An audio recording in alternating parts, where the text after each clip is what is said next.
Welcome back, everyone, to Open Line. We are talking about gun legislation in the Tennessee legislature, specifically constitutional carry, permitless carry, whatever you want to call it. There are 3 bills on that topic, one supported by Governor Lee, and there are some that go even farther than what Governor Lee is supporting.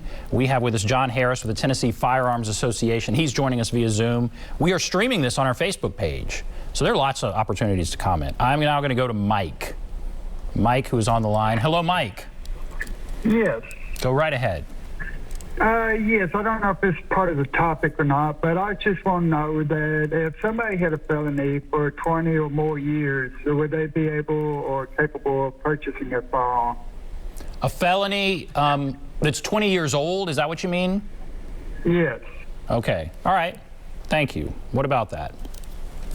Yeah, we get that question a lot, and actually I deal with it quite a bit in my law practice, and it depends on what the felony is and the circumstances.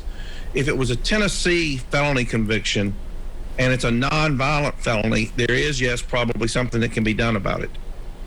If it's a violent felony conviction in Tennessee or a felony drug offense in Tennessee, there might be something that can be done about it depending on the circumstances, but you've actually got to look at the criminal record to see.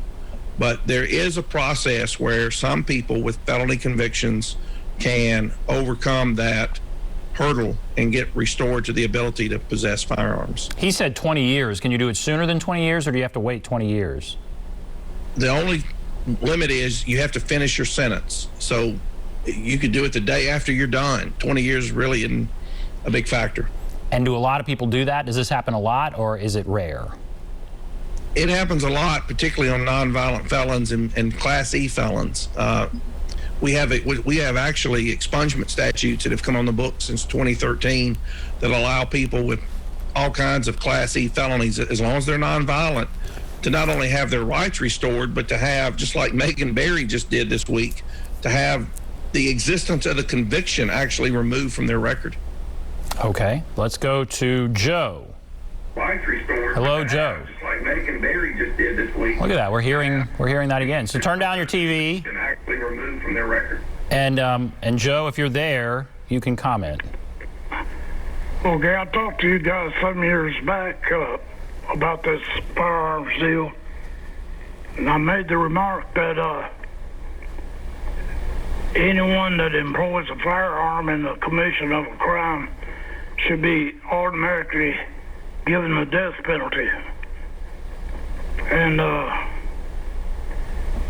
so my point being that law-abiding people then could possess firearms, and if they chose not to be law-abiding anymore, they would come under my idea of giving them the death penalty. Okay. My point being, if you don't want to run over by a train, stay off the tracks. Thank you. Okay. What do you think of what Joe said? The legislature took up a suggestion similar to Joe's and passed it a few years back. It's a statute called Crooks with Guns. And what it does is it says if you commit a violent felony with a firearm, that in addition to whatever the penalty is for the violent felony itself, that there's a second conviction available that has a mandatory 10-year sentence with no availability of probation or parole. So essentially, he took it really far, saying death penalty, but stronger penalties for people who commit a crime with a gun. And you feel like we're doing that now, or do you think it should be even stronger? Well, there are statutes on the books that allow that to be done now. Now, what part of the problem is that a lot of cases that get into the criminal court system get plea bargained, get diverted. There's a lot of reasons why that penalty isn't enforced in every available case, but that's up to the discretion of the district attorneys and the judges and whatever negotiations can take place to plea bargain a case out. Okay, let's go to Thad. We have a lot of calls now, a lot of calls. Thad, go right ahead. Are you there, Thad? Hi, this is Thad. I live in the Nashville metropolitan area, and very so often I hear of gun crimes happening, of juveniles that have stolen guns out of cars. And Mr. Harris, I guess before the commercial break, you had mentioned that this would not increase access to guns. But I feel like the increased just number of guns out there being carried out in the open would just create way more opportunities for people to lose guns or have them stolen out of their possessions, and for the people who don't need guns to actually get them and use them against other people who, it just is crimes in general. Right. You're worried it would lead to basically more guns would be stolen, and some of the things that we're seeing as far as that goes. Is that right?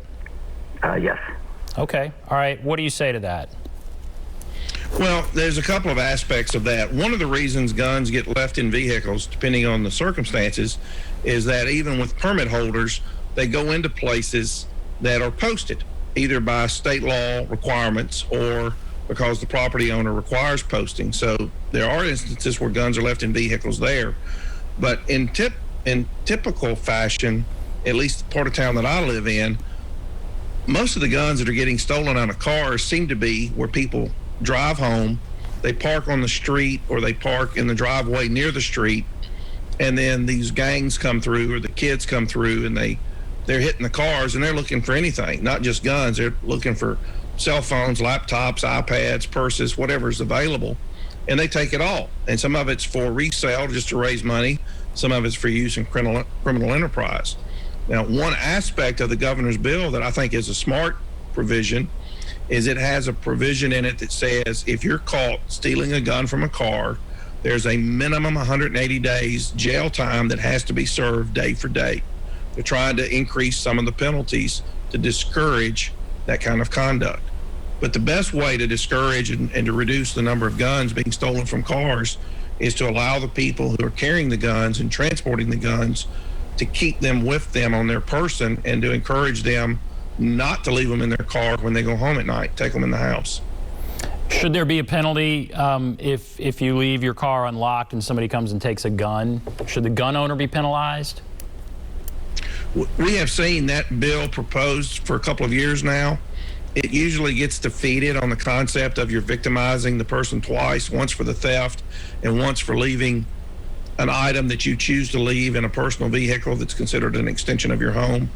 The other problem with it is they typically don't well-defined vehicle, so it tends to pick up RVs, motorhomes, and boats.